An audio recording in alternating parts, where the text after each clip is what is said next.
안녕하세요, 썰사남 구독자 여러분. 저는 썰사남 채널의 사연을 즐겨 듣는 평범한 남자입니다. 저는 지금 프랑스 파리에 늦가기 유학생으로 와 있는데요. 30 중반을 넘어가고 있는 제가 왜 한국에서의 모든 것을 내려놓고 프랑스로 오게 되었는지, 제가 한국에서 겪었던 일들을 자세히 이야기해 보려고 합니다. 저는 꿈을 꾸기엔 어려운 형편이었어요.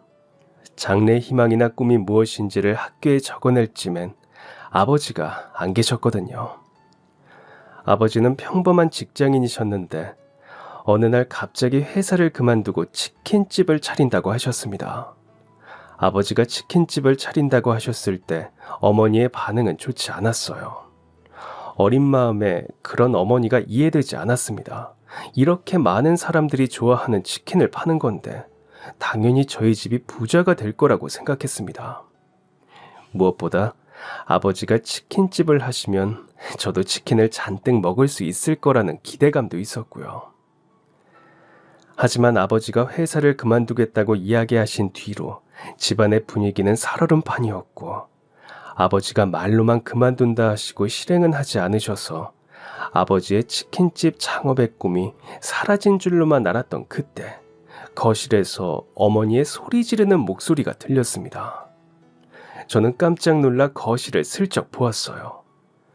퇴근하자마자 옷도 제대로 못 갈아입은 채 어머니 앞에 서 있는 아버지는 고개를 푹 숙인 죄인의 모습이었고, 어머니는 화가 나는지 발을 동동거리며 연신 손부채질을 하고 있었습니다. 그 모습을 보자마자 아버지가 회사를 드디어 그만뒀고 이제 우리 집은 치킨집을 하게 되리라는 것을 확신했어요. 제 확신은 현실이 되었습니다. 어머니는 아버지가 하고 싶은 대로 치킨집 창업에 동참하셨어요. 철없는 어린아이의 생각으로는 어머니가 치킨집이 잘 안 되도록 방해할 수도 있다고 생각했습니다. 하지만 어머니는 누구보다 열심히 하셨어요. 이런 모습을 보면서 어머니가 아버지를 잘 도와줘서 다행이다라는 생각을 했습니다. 그런데 이건 정말 잘못된 해석이었어요. 어머니는 아버지를 잘 도와준 게 아니라 아버지가 벌려놓은 일을 수습하고 있으셨던 것뿐이었습니다.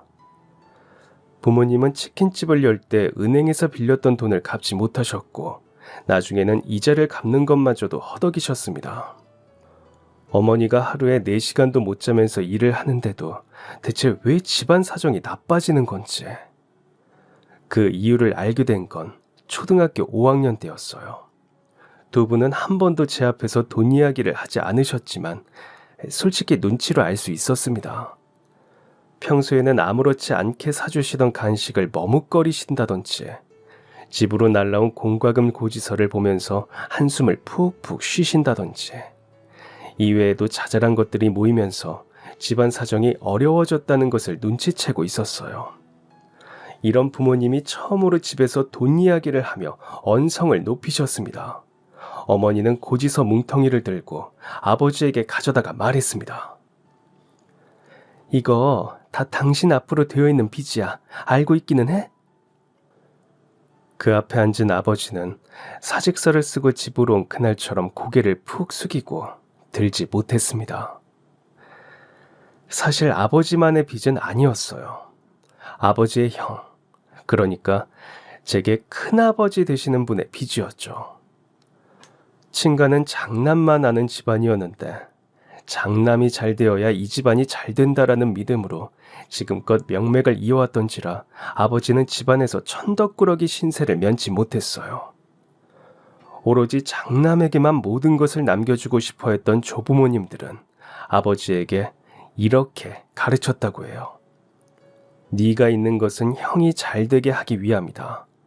형이 잘 되도록 무슨 짓이라도 해라. 이처럼 아버지는 철저히 형의 도구로 자랐습니다. 아버지는 대학도 형보다 못한 대학을 가야 했어요.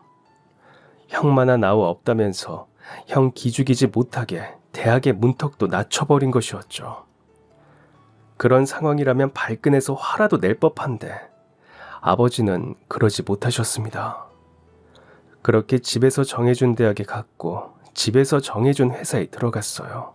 하지만 아버지의 이런 수동적인 태도도 어머니를 만나며 조금씩 개선되었어요. 두 분이 결혼을 할 때 친가의 반대가 엄청 심했는데 알고 보니 어머니에게 친정이 없어서가 아니라 어머니의 존재 자체가 싫었기 때문이었습니다. 어머니는 부모 없이 자라서 엄청난 생활력을 가진 분이셨는데 어머니는 아버지를 붙잡고 집에서 독립할 수 있도록 이끄셨어요. 당신은 형의 부속품이 아니다라는 말을 어머니에게 처음 들은 아버지는 어머니의 말을 신뢰하게 되었죠. 조부모님과 큰아버지 입장에서는 이런 어머니가 굉장히 안 입고 왔을 거예요.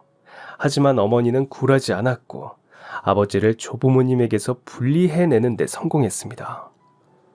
어머니는 결혼을 한 후에도 조부모님이 아버지를 마음대로 휘두르려고 하지는 않는지 의심하고 경계했지만 몇 년이 지나고서는 잊고 사신 듯 했어요. 그런데 어머니는 그 경계를 그만둬서는 안 됐습니다. 아버지가 잘 다니던 회사를 그만둔 이유는 형 때문이었어요. 형이 새로운 사업을 하다가 손해를 봤는데 그 손해를 메꾸려면 아버지의 퇴직금이 필요하다는 것이었죠. 어머니와 함께 살면서 많은 것을 배운 아버지는 자신의 퇴직금은 줄 수 없다고 강력하게 말했지만 조부모님과 큰아버지는 물러섬이 없었어요. 아버지가 퇴직금을 주지 않으면 극단적인 선택을 해버린다는 둥, 이번 일만 도와주면 네가 우리 집안 장남이라는 등의 이야기를 통해 아버지의 마음을 흔들리게 했죠. 아버지는 형의 부족한 부분을 채워주는 부속품처럼 자라왔기 때문에 인정받고 싶어하는 인정 욕구가 강한 분이셨어요. 그래서 가족을 극단적인 선택으로 몰아가는 나쁜 아들이 되고 싶지 않았고 가족들을 살려낸 영웅으로 인정받고 싶어 했습니다. 또 이 문제만 해결되면 퇴직금은 금방 돌려줄 수 있다고 말했습니다. 아버지와 조부모님이 한 말은 물론 거짓말이었어요. 어머니에게 실망을 안겨주면서까지 회사를 그만두고 퇴직금을 가져다 주었음에도 집안의 장남은 여전히 큰아버지였고 아버지는 또다시 어린 시절의 천덕꾸러기로 돌아가 있었습니다. 게다가 이젠 더 이상 돈 나올 구석이 없다는 것을 알았기 때문에 아버지를 더 무시했어요. 그래도 아버지는 희망을 잃지 않았습니다. 큰아버지의 사업이 안정을 찾으면 금방 그 돈을 돌려받을 수 있을 거라고 했으니까요. 하지만 우리의 모두의 예상대로 그런 일은 일어나지 않았습니다. 큰아버지는 돈을 달라는 아버지를 향해 욕지거리를 내뱉었고 지금까지 도움을 준 건 생각도 못한 채 도움이 안 되면 산 같은 데 들어가서 머리 깎고 처박혀 있으라는 말까지 했어요. 이런 상황에 큰아버지와 조부모님은 아버지의 명의로 대출까지 받은 상황이었어요. 상황이 이렇게 될 줄 몰랐다며 눈물을 뚝뚝 흘리는 아버지와 맞은편에 앉아 두 무릎 사이에 얼굴을 파묻은 어머니. 어머니는 아버지를 품으셨습니다. 아버지가 왜 이렇게 행동할 수밖에 없었는지, 아버지의 판단력을 흐리게 한 것은 아버지 자신이 아니라 아버지의 환경이었다는 것을 인정하시고 부부로서 함께 살아가기 위해 최선을 다하셨어요. 아버지도 정신 차리신 것 같았습니다. 두 사람이 최선을 다해 살다 보면 언젠가는 좋은 날이 올 거라는 믿음과 확신으로 살아가던 그때 음주운전 차량에 치여 아버지가 돌아가셨습니다. 아버지의 사고 소식을 들은 어머니는 그 자리에서 쓰러지셨고 그 순간 손에 잡고 있던 뜨거운 기름을 쏟아 팔과 다리에 끔찍한 화상을 입으셨어요. 급히 수술에 들어갔지만 그 당시 의료 기술로는 어머니의 피부 조직을 완전히 되살릴 수는 없었고 화상을 입으면서 신경까지 다쳐 어머니는 팔과 다리를 마음대로 쓰지 못하게 되었습니다. 아버지가 돌아가신 해는 중학교 3학년 때였습니다. 친가는 저희를 버렸고 외가는 없었습니다. 어머니는 팔다리를 움직이는 걸 힘들어하셨고 그래서 당시에 저는 스스로를 가장이라고 생각했던 것 같아요. 그래서 학교에 가라는 어머니의 말도 무시하고 일을 했죠. 하지만 어머니가 저를 끌어안고 뱉었던 말 때문에 저는 학교로 돌아가게 되었어요. 내가 결국 이 꼴이 되었음에도 죽지 않고 살아있는 건 바로 너 때문이야. 저는 어머니의 자랑이었고 어머니의 삶의 이유였습니다. 저는 그렇게 어머니가 원하시던 아들의 모습이 되기 위해 노력했습니다. 저는 이전과는 다른 사람의 모습으로 고등학교를 졸업하고 대학에 가리라 다짐했어요. 그런데 고등학교에 올라가자마자 제 모든 계획이 흐트러지기 시작했습니다. 바로 제 윗학년의 한 선배가 저를 집요하게 괴롭히기 시작한 것이었죠. 대체 절 왜 이렇게 괴롭히냐 물었을 때 선배가 딱 한 번 대답해 준 적이 있습니다. 선배가 저를 괴롭힌 이유는 누군가의 부탁 때문이었는데 그 누군가는 제가 한창 학교도 안 다니고 방황할 때 몇 개월 정도 친하게 지냈던 동네 양아치였습니다. 그 친구는 제가 말도 없이 자신들과 연락을 끊고 모범생처럼 살려고 하는 게 안 잊고 왔던 것 같아요. 저는 이렇게라도 끊지 않으면 끊어낼 자신이 없어서 최후의 수단을 쓴 것인데 친구의 입장에서는 아닐 수 있다고 하니 미안한 마음이 들었습니다. 그래서 사과했어요. 하지만 그 친구는 코웃음을 치며 이렇게 말했습니다.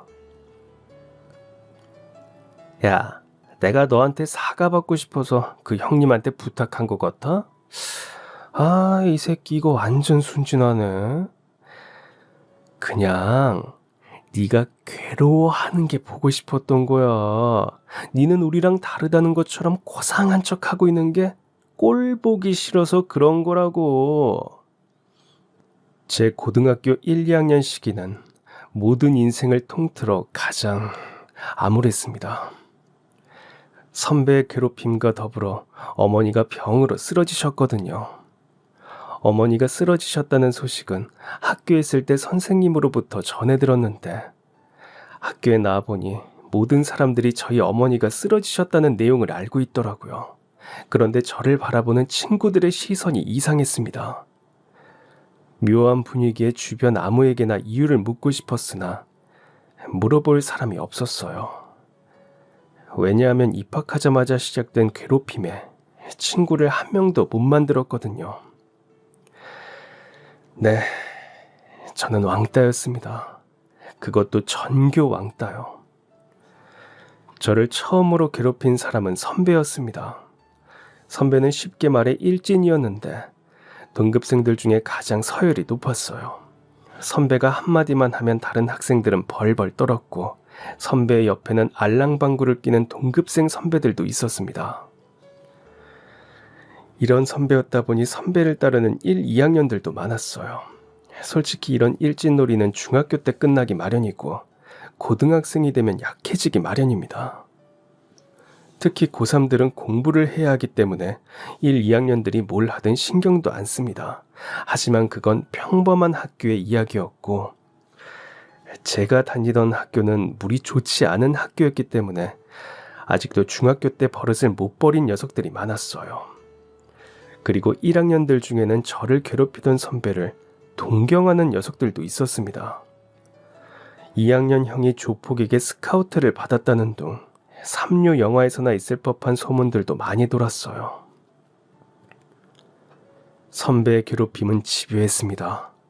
솔직히 이런 사람들은 한 사람을 괴롭히다가 지루해지면 다른 사람으로 건너가는 게 일반적입니다. 그런데 저를 이렇게까지 괴롭힌 걸 보면 아무리 괴롭혀도 제가 꺾이지 않는 게 마음에 안 들었던 것 같아요. 16살의 아버지를 잃고 사랑하는 어머니를 책임져야 한다는 책임감이 있는 제게는 확실한 목표가 있었습니다.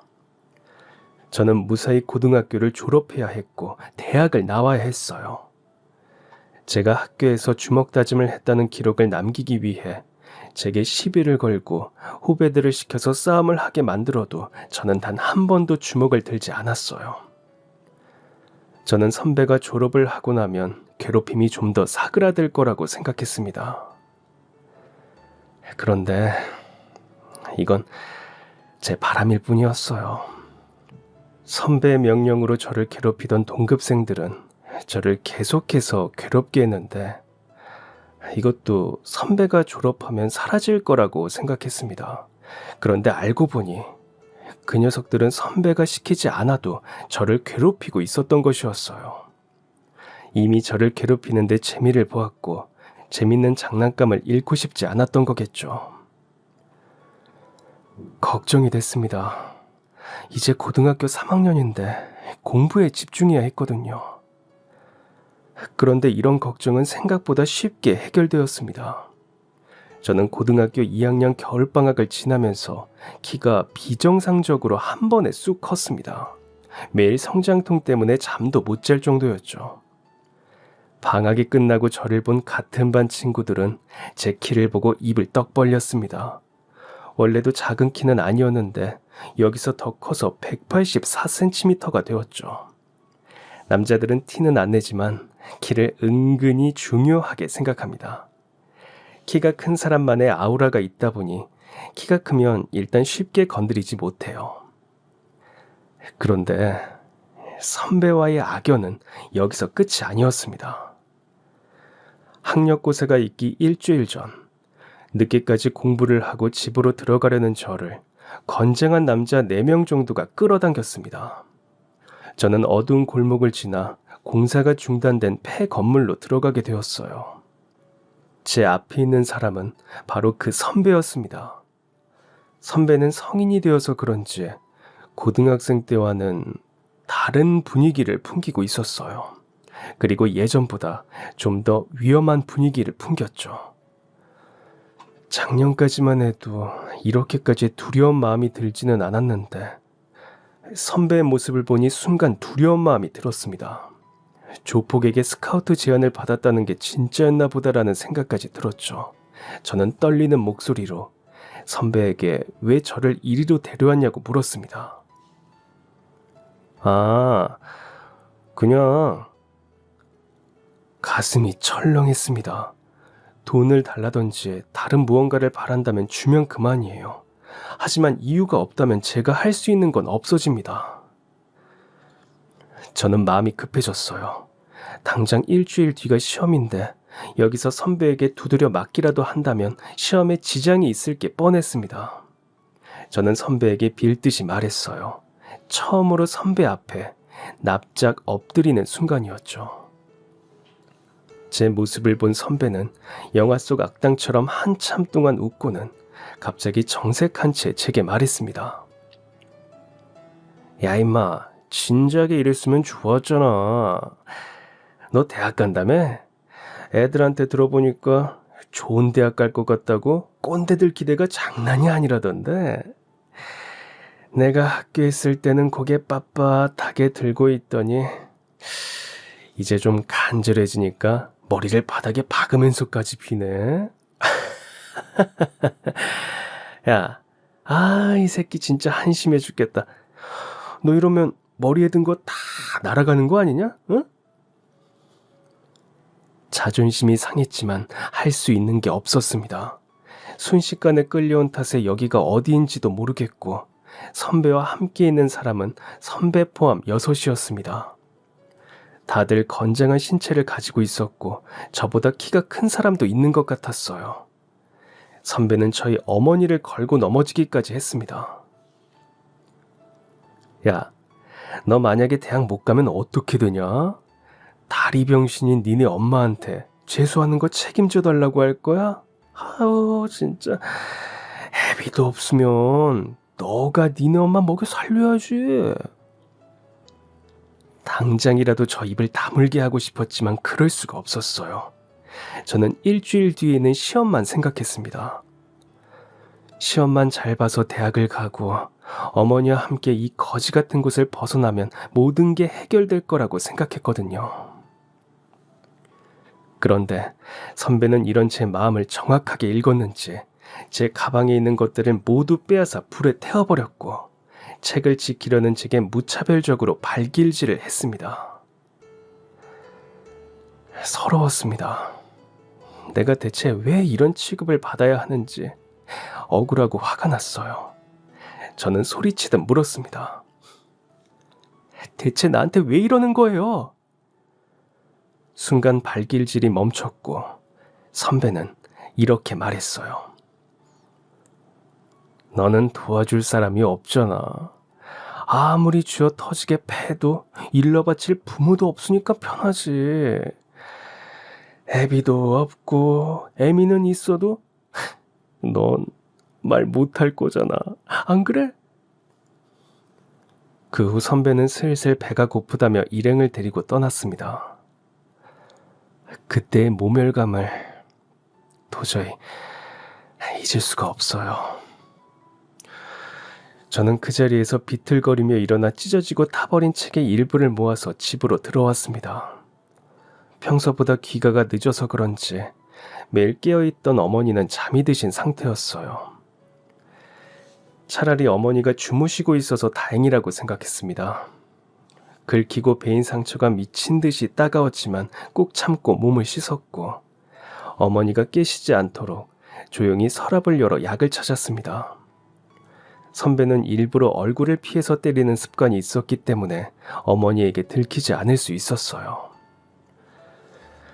그동안 제가 열심히 만들어 놓은 요점 정리 노트, 제 수험 생활의 모든 것이었는데 그게 사라지니 절망스러웠고 포기하고 싶었습니다.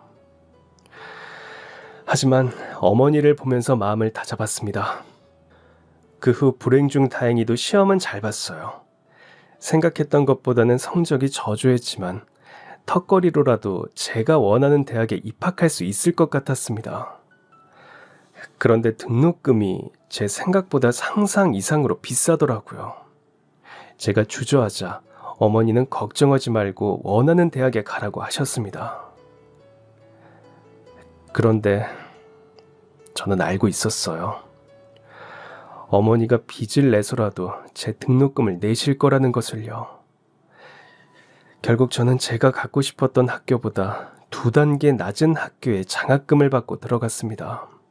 어머니는 너무나 미안해 하셨지만 저는 이 정도면 정말 만족한다며 어머니를 안심시켰어요. 대학에 입학한 뒤 동아리를 하나 들어가게 되었습니다. 아이러니하게도 미술 동아리였어요. 사실 저는 어릴 때부터 그림 그리는 걸 좋아했는데 한때는 부모님에게 졸라서 정식으로 미술을 배운 적도 있죠. 하지만 그 당시엔 미술을 해선 밥도 벌어먹지 못한다며 반대에 부딪혔어요. 그리고 아버지가 돌아가시면서 모든 꿈을 접었습니다. 그리고 그 후에 대학을 와서 미술 동아리를 만났으니 얼마나 기뻤겠어요. 어차피 미술의 꿈은 접었고 대학을 졸업하면 회사원이 될 테니 취미로만 즐길 생각이었습니다. 그렇게 대학을 졸업하고 회사에 취업하게 되었어요. 아주 운이 좋게도 원하던 회사에 입사하게 된 거죠. 그런데 저는 입사를 하자마자 바로 퇴사를 원하게 되었습니다. 제가 간 회사에 저를 그토록 괴롭혔던 그 선배가 있었거든요. 제 소개를 하고 고개를 들었는데 그 선배와 눈이 딱 마주쳤습니다. 온몸이 경직되고 온몸에 털이 쭈뼛었어요. 학력고사 일주일 전에 느꼈던 그 공포와 두려움, 무기력함이 온몸을 감싸면서 과거의 트라우마가 저를 덮쳤습니다. 그리고 그 순간 마주친 선배의 눈에는 즐거움과 짜릿함이 가득 담겨 있었어요. 제가 입사한 회사는 학력도 보는 곳이었고 자격증 같은 것도 까다롭게 보는 곳이었습니다. 그런데 제가 알기론 그 선배는 대학도 그저 그런 곳을 나왔고 그렇다 할 경력이나 자격증도 없었습니다. 몇 년 전까지 조폭 생활을 한다는 이야기가 돌았던 사람이 어떻게 이런 회사에 들어올 수가 있었겠어요. 알고 보니 회사의 임원 중 한 명이 선배와 가족이라는 소문이 있었습니다. 낙하산으로 꽂아줬는데 부장님이 그 임원에게 줄을 선 상태라 아무 말도 없이 부서에 들어오게 한 것이었죠. 낙하산이다 보니 당연히 일은 못했고 남들 다 일하는 시간에 나가서 커피를 마시거나 다른 부서의 여직원에게 가서 추근덕대는 일만 했습니다. 그런데 이런 짓도 하루 이틀이죠. 매일 재미로 사람을 괴롭히던 인간이 회사 생활이라니 얼마나 지루했겠어요. 결국 선배는 제게로 다시 눈을 돌렸습니다. 이후로는 지옥이었어요. 선배가 졸업할 때까지만 해도 무덤덤했던 저는 학력고사 일주일 전을 기점으로 선배에 대한 트라우마를 가지고 있었습니다. 그런 사람이 자꾸 저를 찾아와서 불러내는데 매일매일이 힘겨웠어요. 또 제가 일을 잘한다는 인정을 받자 사람들에게 제 험담을 하기도 했습니다. 제가 과거에 노는 친구들과 엮여 있었고 그 친구들한테 밉보여서 고등학교 3학년 내내 괴롭힘을 당했다고요. 요즘에 학교에서 이런 일이 일어나면 가해자들에게 손가락질을 하지만 그 당시만 해도 사회생활, 조직생활에 적응하지 못하는 데는 다 이유가 있는 거라고 생각한 것이죠. 선배는 비록 낙하산이었지만 사람들의 비위를 맞추는 데는 선수였기 때문에 자신의 말이 전부 사실인 것처럼 사람들을 선동하는 데 재능이 있었고 결국 저는 사회성 떨어지고 친구 하나 없는 사회 부적응자가 되어 있었습니다. 이게 다가 아니에요. 부장님이 줄을 서고 있던 임원이 승진을 한다는 소문이 사내에 퍼지자 부장님의 어깨가 올라갔고 부장님의 위세가 높아지면서 자연스럽게 선배의 어깨도 올라갔습니다. 그렇다 보니 능력 없는 선배가 말도 안 되는 의견을 내도 그 말에 반박하는 게 쉽지 않아졌고 선배와 부장님의 뜻대로 팀이 굴러가기 시작했어요. 요즘 같은 세상엔 상상도 못할 일이지만 그때는 그랬습니다. 선배는 기세등등했고 결국 선을 넘고 말았어요. 회식을 마친 뒤 새로 들어온 막내 여직원을 데려다 준다고 해놓고 여직원의 집으로 들어가려고 했던 것입니다. 이걸 어떻게 알게 되었냐면 여직원의 집이 저희 집 바로 아래층이었어요. 선배는 당연히 이 사실을 몰랐고 같은 건물로 두 사람이 들어가는 게 보이면 괜한 오해를 살 수 있으니 저는 여직원이 들어간 뒤 조용히 건물 안으로 들어갔습니다. 그런데 뭔가 이상했어요. 집을 데려다 주는데 굳이 집 앞까지 들어갈 이유는 없으니까요. 알고 보니 제가 잠시 한눈판 사이에 선배가 억지로 후배 앞까지 밀고 들어갔더라고요. 그걸 알 턱이 없는 저는 아무 생각 없이 조심스레 계단을 타고 집으로 올라가고 있었고 그 과정에서 선배와 여직원이 실랑이 하는 것을 보게 되었습니다. 고민할 겨를도 없이 저는 바로 달려가서 선배를 바닥에 내동댕이 쳤습니다. 단 한 번도 누군가에게 힘을 쓴 적이 없는데 그게 처음이었어요. 그동안 운동을 꾸준히 해와서 그런지 선배는 한 번에 나가 떨어졌습니다. 키도 제가 훨씬 컸고요. 생각해보니 선배는 단 한 번도 1대1로 제 앞에 나서지 않았습니다. 제가 선배를 막는다면 분명히 승산이 있을 거라고 생각했어요. 저는 여직원에게 경찰을 부르라고 했습니다. 그러자 선배는 쌍욕을 하며 제게 달려들었어요. 야, 너 쟤랑 무슨 관계야? 왜 너가 여기서 나와? 그때 경찰이 빠르게 현장으로 왔고 경찰의 중재로 선배는 겨우 진정을 찾았습니다. 그렇게 선배와 후배 직원과 함께 경찰서로 향했습니다. 경찰은 후배 직원에게 어떻게 된 상황이냐고 물었어요. 그 직원이 어떤 상황이었는지 설명해주면 좋았겠지만 후배는 많이 놀라서 그런지 말을 제대로 하지 못하고 횡설수설했습니다. 결국 저는 후배가 잠수를 탄 동안 몇 차례 경찰서에 왔다 갔다 하면서 제 누명을 벗겨야 했습니다. 당연히 일상에 문제가 생겼고 불안함에 잠을 못 자 업무에도 집중하지 못하게 되었어요. 이후 여직원은 말도 없이 회사를 그만두었고 다행히 그 상황을 목격했다는 사람이 나타나서 누명은 벗었지만 그동안 겪었던 엄청난 심리적 압박감이 극심했다 보니 사람의 정신이 피폐해지더라고요. 제게 잘못이 없다는 것이 확정되었을 때 선배는 제게로 와서 잔뜩 비아냥댔습니다. 야, 이번에야말로 날아가는 거 볼 수 있나 싶었는데 운도 좋아. 제가 왜 나락에 가야 합니까? 잘못한 건 제가 아니잖아요. 야, 이 나라에서 힘없고 돈 없고 백 없는 건 죄야. 너는 이 중에서 가지고 있는 거 아무것도 없잖냐. 지금도 봐. 나는 회사에서 일도 안 하는데 사람들이 쩔쩔매고, 너는 매일 야근하면서 개처럼 일해도 인정해주는 사람 한 명 없잖아. 안 그래? 원래 세상은 불공평한 거야. 나를 원망하지 말고 너를 이렇게 낳은 네 부모를 원망해. 알겠어? 화가 나서 몸이 부들부들 떨리더라고요. 그런데 더 화가 났던 건 아무 말 못하는 제 자신이었습니다. 지금 물러서게 되면 저는 평생 선배의 마수에서 벗어나지 못할 것이라고 생각했습니다.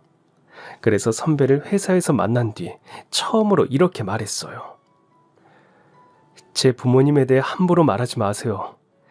저는 제 부모님의 자식으로 태어난 것에 감사하고 한 번도 원망한 적 없습니다. 그리고 당신 같은 사람한테 그런 모욕적인 얘기를 들을 정도로 부족한 분들도 아닙니다. 뭐? 야, 너 미쳤냐? 어? 이후로는 저도 정신없이 그동안 느꼈던 불만을 토해내듯 말했습니다. 언성이 높아지자 주변 사람들이 저희 쪽으로 몰려왔고, 선배는 화를 이기지 못해 주먹을 들고 저에게로 달려왔습니다. 그래도 어른이라고 애써 본성을 참는 게 보였는데 재벌은 난 못 주잖아요. 사람들이 선배를 말리려고 했지만 이미 늦었다는 걸 알고 있었고, 저는 그대로 눈을 질끈 감았습니다. 피할 수 있었음에도 불구하고 피하지 않은 건 제가 선배에게 공격을 당하면 아무리 빽 있는 선배라 해도 징계를 피할 수 없을 거라 생각했기 때문이에요. 그런데 세상은 제가 생각했던 것보다 더 불공평했습니다. 분명히 맞은 건 저인데 제가 더 큰 징계를 받게 되었어요. 선배에게는 주의를 주는 것으로 끝났고, 저는 회사에서 물의를 일으키고 선배에게 대들었다는 이유로 감봉 조치를 받았습니다. 이후 저는 투명인간처럼 회사에서 철저히 무시당하기 시작했습니다. 저와 말을 섞으면 무서운 저주에라도 걸리는 건지 모두가 하나같이 저를 무시하더라고요. 선배의 악의적인 사내 정치 때문에 전 회사에서 마음 나눌 동료도 없었어요. 저를 안타깝게 여겨주는 사람이 있기는커녕 오히려 이렇게 말하는 사람까지 있었어요. 저 사람 때문에 사무실 분위기가 이게 뭐야? 솔직히 안타까웠던 것도 하루 이틀이지. 저 정도면 본인이 알아서 눈치껏 그만둬야 하는 거 아니야? 잘못한 건 내가 아닌데 왜 내가 피해를 보고 힘들어해야 하나 억울했습니다. 그래서 퇴근 후 술을 진탕 마셨어요. 그렇게 만취한 상태로 집에 들어갔고, 제 모습을 본 어머니는 깜짝 놀라셨습니다. 저는 어머니에게 죄송하고 부끄러워 차마 고개를 들지 못했어요. 어머니 죄송해요. 그냥 힘든 일이 좀 있어서 한잔 했어요. 어머니를 많이 걱정시킨 것 같아 죄송하다고 말하려고 샤워 후 거실로 나왔습니다. 엄마, 걱정시켜서 미안해. 그냥 요즘 회사에서 조금 힘든 일이 있어서 그래. 왜 회사에 가면 별의별 사람들을 다 보게 되잖아. 우리 회사에도 이상한 사람이 하나 있거든. 그런데 진짜 별일 아니니까 걱정하지 마. 진짜 별일 아닌 거 맞아? 어머니는 크게 한숨을 내뱉으시더니 그동안 마음에 담아두셨던 말씀을 하기 시작하셨어요.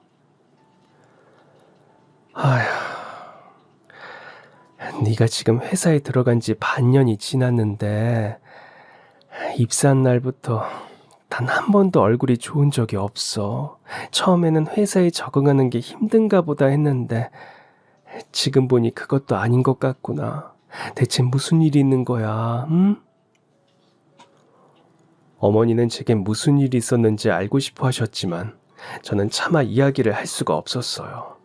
고등학생 때부터 저를 괴롭히던 사람이 회사에서도 괴롭히고 있다는 말을 어떻게 해요? 제가 아무 말 못하자 어머니는 이렇게 말씀하셨습니다. 네가 너무 원했던 회사라는 거 알고 있어. 그런데 성준아, 엄마는 그 회사 다니지 않는 아들도 자랑스럽게 생각해. 우리나라에 좋은 회사가 얼마나 많은데. 엄마는 네 편이야. 그러니까 너무 힘들면 내려놓아도 돼. 괜찮아. 눈물이 왈칵 차올랐습니다. 어머니에게 실망을 시킬까봐 그동안 아무 말 못하고 끙끙 앓았다는 걸 그제야 깨달았거든요. 저는 한참 동안 어머니 앞에서 울었고 방으로 돌아가 사직서를 썼습니다. 다음날 아침, 품에 사직서를 안은 저는 그 어느 때보다 깔끔한 모습으로 출근을 했어요. 몇 달째 초췌하게 하고 다녔던 제가 멀끔히 차려입고 꾸민 상태로 오니 다들 눈이 휘둥그레지더라고요. 저는 제 자리로도 가지 않고 바로 부장실로 갔습니다. 부장님은 제가 다가오는 걸 보고는 기분 나쁘다는 듯 인상을 찌푸렸어요. 제 얼굴도 보지 않고 서류만 보는데 저를 얼마나 하찮게 보고 있는지 느껴지더라고요. 평소라면 상처받았겠지만 사직서를 낼 마당에 상처받을 이유가 뭐가 있겠어요? 부장님, 저 일 그만두려고 합니다. 뭐? 야 임마, 갑자기 그만둔다고 하면 네가 하던 일은 어떡해? 너 이렇게 책임감 없는 놈이었어? 이게 회사를 지 놀이터로 하나? 그딴 소리 할 거면 당장 나가! 하지만 저는 더 이상 기죽지 않았어요. 제가 하는 일이 어디 있다고 그러십니까? 업무에서 배제당한 지 한참 됐고 제가 여기 있어봤자 도움될 거 하나도 없는 것 같은데요. 뭐? 야, 너 지금 말 다 했어? 아니요, 다 안 했습니다. 이딴 회사 더 이상 못 다니니까 사표 수리나 해주십시오. 그동안 감사했다고 말하고 싶은데 아무리 생각해도 감사할 게 눈꼽만큼도 없어서 차마 말씀은 못 드리겠네요. 그렇게 말하고 문을 열고 나가려는데 부장님이 서류 뭉치를 저에게 집어 던지면서 욕을 하는 게 들렸어요. 저는 부장님에게 관심도 갖지 않고 제자리로 갔습니다. 그리고는 제 책상을 정리하기 시작했어요. 바로 그때 선배가 나타났고 선배는 저를 비겁한 놈이라며 조롱했어요. 저는 선배에게 한마디 남겼습니다. 당신도 참 불쌍하네요. 뭐? 이 거지 같은 새끼가 누구 보고 불쌍하대? 본인이 얼마나 못났으면 다른 사람을 괴롭히는 걸로 만족감을 얻겠어요. 당신 인생도 참 불쌍해요. 선배는 제 뒤에서 욕지거리를 해댔고 다른 사람들의 만류로 저를 따라 나오지는 못했습니다.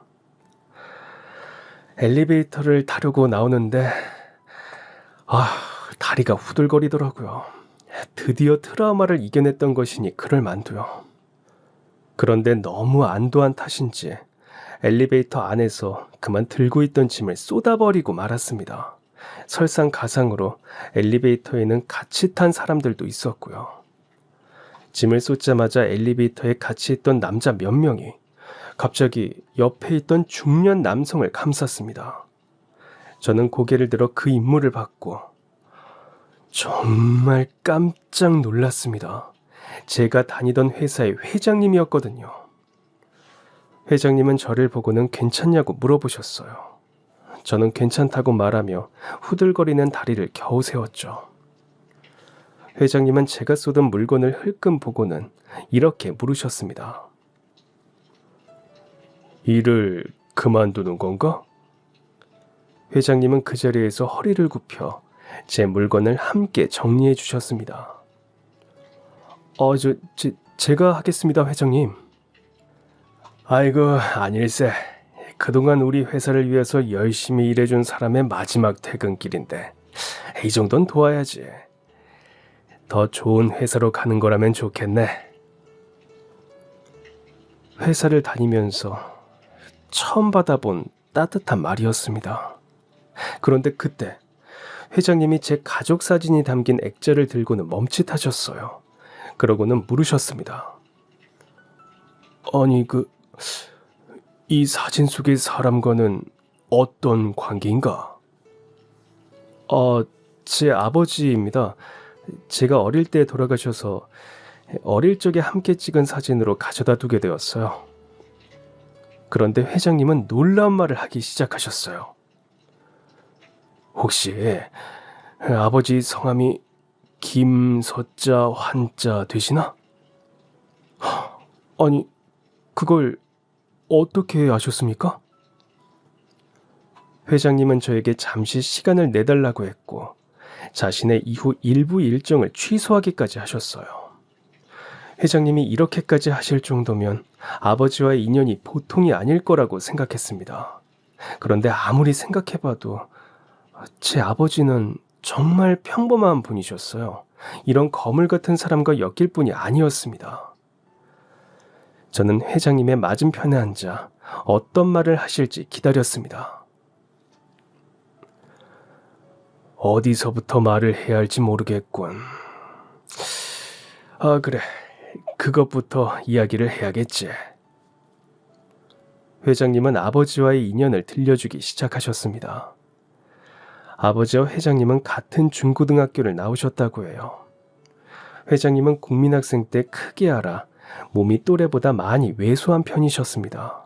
그렇다 보니 친구들에게 놀림과 괴롭힘을 많이 받았다고 해요. 회장님이 동네 아이들에게 괴롭힘을 당하고 울면서 집에 돌아가고 있으면 제 아버지가 회장님을 데리고 그 아이들에게로 달려가 응징을 해주었다고 합니다. 아버지는 어렸을 때부터 키가 크셨거든요.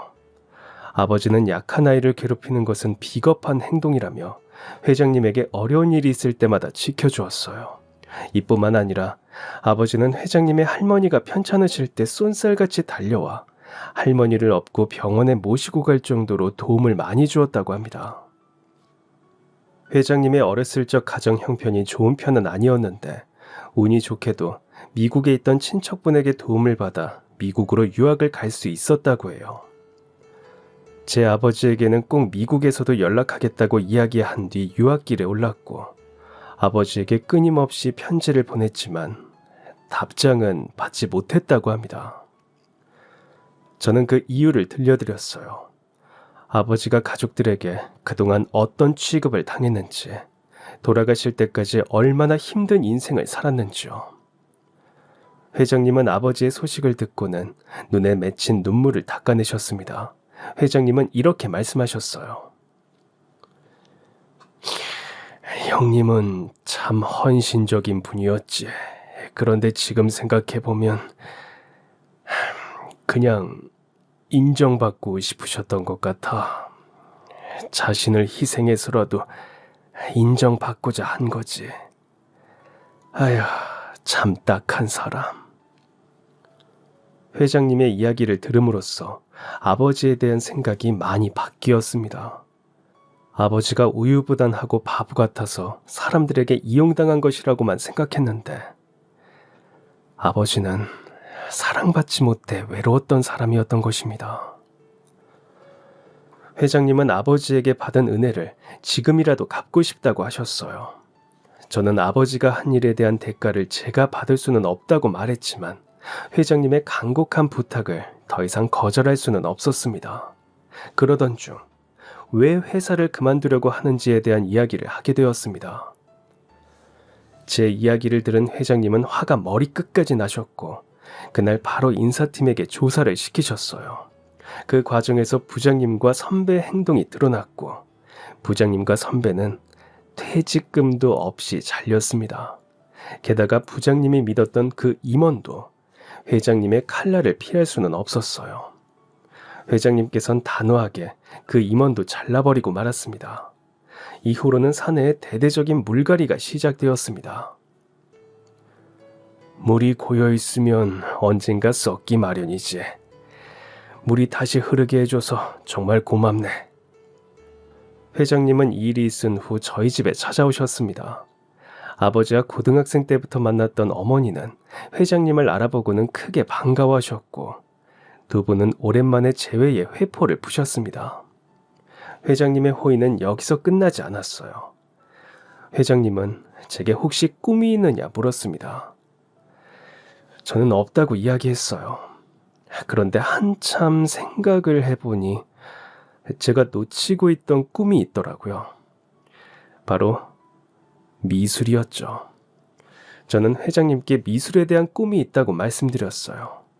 그러자 회장님은 대뜸 제 앞에 프랑스 파리 비행기 티켓을 내미셨습니다. 자신이 지원해 줄 테니 해외에 나가서 마음껏 유학하고 오라면서요.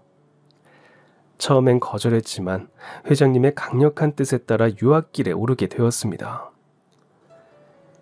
나도 누군가의 도움이 없었다면 지금 이 자리에 있을 수 없었을 거야. 누군가에게 받았던 은혜를 갚지 않으면 나 또한 고인물과 다름없이 되겠지. 내가 지금 가지고 있는 것을 자연스럽게 흐르게 하는 것이 내 인생의 모토이네. 그러니 너무 부담스러워하지 말고 내 지원을 받아주게. 듣자 하니 미술에 소질도 있다면서. 저는 회장님에게 제가 그럴듯한 성과를 내지 못하면 당장 한국에 돌아오기로 다짐을 하고 유학길에 올랐습니다. 그리고 지금은 프랑스에서 유학을 하며 예술 활동을 하고 있습니다. 든든한 후원자 덕분에 행복한 예술가로서 살고 있어요. 저를 괴롭게 했던 과거는 지나가고 이제야 인생에 빛이 드네요. 이제 곧 아버지의 기일이 다가옵니다. 이번엔 회장님과 어머니와 함께 아버지에게 찾아가는데 하늘에서 우릴 지켜보고 계실 아버지가 얼마나 기뻐하실지 어서 가서 아버지를 뵙고 싶네요. 그럼 지금까지 사연 들어주셔서 감사합니다. 사연이 재밌으셨다면 구독과 좋아요 부탁드려요. 감사합니다. 안녕히 계세요.